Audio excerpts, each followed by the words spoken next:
Selamat malam Bapak dosen, perkenalkan nama saya Vino Seran, kuliah di Universitas Nusantara Kupang, jurusan Sosiologi kelas A reguler sore, dengan NIM 1703080008. Baik, kesempatan ini saya akan mereview isi buku yang ke-8 dalam mata kuliah Sosiologi Terapan, yaitu Teori Atas Informasi Masyarakat edisi keempat, Frank Webster.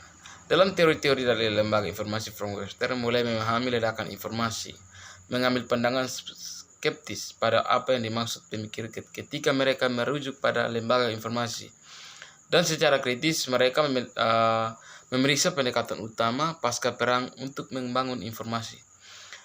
Edisi keempat dari penelitian klasik ini memperkenalkan riset baru dan dengan perubahan sosial dan teknologi dari revolusi Twitter di Afrika Utara hingga krisis keuangan yang memperkenalkan resesi terburuk dalam seumur hidup. Dengan munculnya media sosial dan promosi dan meninjau kembali karya para pakar teori kunci dalam sudut pandang perubahan ini. Lebih belak-belakan daripada sebelumnya, Webster mendesak untuk meninggalkan skenario masyarakat informasi, lebih memilih analisis informasi dari hubungan yang sudah lama terstabil. Buku antardisiplin ini penting dibaca bagi mereka yang mencoba memahami perubahan sosial dan teknologi di era pasca perang. Ia membahas isu-isu yang menjadi perhatian utama para siswi sosiologi, politik, geografi, komunikasi, ilmu informasi, studi kebudayaan, komputasi, dan liberalisme. Frank Webster telah menjadi profesor sosiologi di Universitas Oxford Brookes, Universitas Brigham City di University London. Tampaknya bagi saya bahwa kebanyakan orang bertanya pada diri mereka sendiri, pada suatu waktu atau lain, apa jenis masyarakat adalah di mana kita hidup, bagaimana kita bisa memahami apa yang terjadi yang kita di dunia ini, kemana itu semua membawa kita, apa hubungan kita dengan semua ini. Ini adalah menakutkan dan sering membingungkan tugas karena melibatkan mencoba untuk mengidentifikasi kontaknya dari keadaan yang luar biasa, kompleks, dan terus berubah-ubah. Hal ini dalam pandangan saya, tugas ilmu sosial untuk mengidentifikasi dan menjelaskan fitur yang paling penting dari bagaimana kita hiduplah sekarang. Lebih baik kita melihat kemana tujuan kita, sehingga kita berada di sini, kemana kita akan pergi. Beberapa orang dengan cepat menyerah pada tugas, terus terang mengakui yang lain lagi, karena menghadapi perbantahan, mengasingkan diri, atau malas. Keyakinan bahwa kita hanya melihat apa yang kita pilih. Untungnya kebanyakan orang tetap mencoba memahami apa yang terjadi di dunia, dan dengan melakukan atau mencapai istilah-istilah seperti kapitalisme, industrialisme, totalitarisme, dan demokrasi. Sebagian besar dari kita akan mendengar kata-kata seperti ini akan disuarakan sendiri ketika mencoba untuk menjelaskan peristiwa dan pergolakan, untuk peristiwa sejarah penting, atau bahkan untuk umum pergeseran sosial, ekonomi, dan politik. Kemungkinan besar kami akan berdebat dengan yang lain tentang kepatutan label ketika diterapkan pada keadaan tertentu. Kita bahkan akan berdebat hanya apa istilah mungkin berarti. Misalnya, meskipun dapat disepakati bahwa Rusia telah pindah jauh dari komunisme sejak runtuhnya Uni Soviet 1991, akan ada lebih sedikit kesepakatan bahwa transisi ini dapat digambarkan dengan akurat pergeseran ke masyarakat sepenuhnya atau kapitalis. Masyarakat informasi mungkin menyesatkan, tapi masih dapat memiliki nilai dalam hati dan berubah, dan bagaimana perubahan sedang dilakukan. Namun digunakan tampaknya tidak rumit oleh bagian yang luas opini. Penghargaan akan hal ini mendorong saya dalam memilih gelar, karena itu berarti bahwa orang akan melihat dengan cepat, setidaknya dalam istilah yang sangat luas tentang apa itu. Meskipun demikian, saya berharap untuk mengundang beberapa kepercayaan dari mereka yang percaya dan pada gagasan kedatangan sebuah novel informasi masyarakat dalam apa yang berikut. Saya akan menguji akurasi ketepatan dari konsep dalam banyak variannya, meskipun saya menemukan itu berguna dalam beberapa hal. Jadi, membaca harus memperhatikan bahwa meskipun saya sering mengkritik istilah, pada kesempatan dan dengan beberapa kecakapan. Saya menilai itu berguna untuk memahami bagaimana kita hidup di saat ini.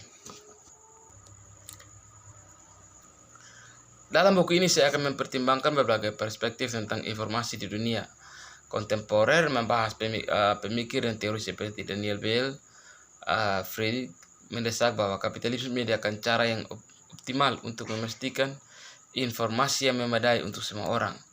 Zen pada postmodernisme dan Jurgen pada lingkup publik. Dengan demikian kita akan melihat bahwa masing-masing memiliki kontribusi yang berbeda untuk membuat pemahaman kita tentang perkembangan informasi. Apakah berkaitan dengan peranan dari M. Lovers menyediakan sarana yang optimal untuk memastikan informasi yang memadai untuk semua orang. Dengan demikian kita akan melihat bahwa masing-masing memiliki kontribusi yang berbeda terhadap pemahaman kita tentang perkembangan informasi. Apakah itu berkaitan dengan peran karyawan kerah putih yang melemahkan pemikiran intelektual yang mapan, penguasaan peningkatan pengaturan kehidupan sehari-hari, atau melemahnya masyarakat sipil adalah tujuan utama saya untuk mempertimbangkan dan mengkritik perbedaan penafsiran ini. Tidak satupun dari mereka yang belakangan menyangkal informasi itu adalah yang paling penting bagi dunia modern, tetapi tidak seperti yang dahulu mereka berpendapat bahwa bentuk dan fungsinya lebih rendah daripada prinsip dan praktek yang sudah lama ada.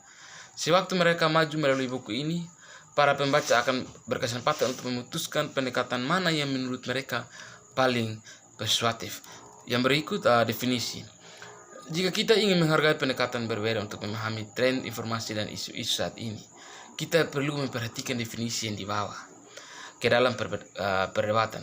Sangat membantu untuk memeriksa di awal apa yang dimaksud masyarakat informasi ketika mereka memunculkan istilah ini.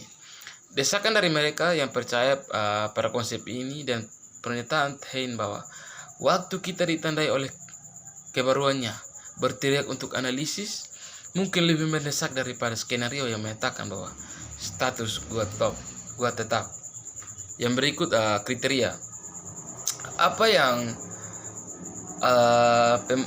memogokan seseorang dalam membaca literatur pada masyarakat informasi adalah bahwa begitu banyak penulis beroperasi dengan definisi yang belum dikembangkan dari subjek mereka. Tampaknya begitu kepada mereka bahwa kita hidup dalam masyarakat informasi, bahwa mereka gembira menganggap tidak perlu untuk mengklarifikasi secara tepat apa yang mereka maksud dengan konsep. Mereka menulis biolog full tentang fitur tertentu dari masyarakat informasi, tapi anehnya samar tentang kriteria operasional mereka. Karena sangat ingin memahami perubahan informasi, mereka segera menerjemahkannya dengan berbagai bentuk produksi ekonomi, bentuk interaksi sosial, proses produksi yang inovatif, atau apapun. Yang berikut ekonomi teknologi. Spesial badai ini tidak perlu saling eksklusif. Meskipun para teoris menekankan satu atau faktor lainnya dalam menyajikan skenario khusus mereka. Namun apa definisi di berbagai definisi ini berbagai adalah keyakinan bahwa perubahan kuantitatif dalam informasi menjadi semacam sistem sosial yang secara kualitatif bagi masyarakat informasi. Yang berikut teknologi. Konsep teknologi pada serangkaian inovasi yang muncul sejak lahir tahun 1970-an. Teknologi baru adalah salah satu indikator yang paling terlihat di masa baru. Dan karena sering digunakan untuk memadai kedatangan sebuah lembaga informasi, teknologi tertentu yang menyita perhatian pada komentator telah bervariasi seranya waktu berlalu. Dan yang ketinggalan zaman karena teknologi unggul. Sedangkan teknologi belakangan menyingkap bahwa teknologi lain terlalu cepat dipuji-puji sebagai terobosan teknologi.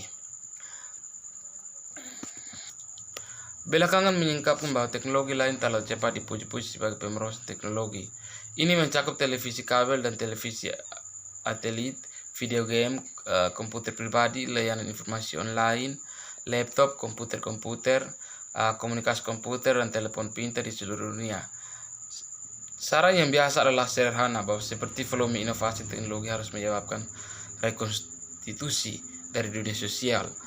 karena dampaknya begitu mendalam. Baik, mungkin ini yang bisa saya bawakan dalam buku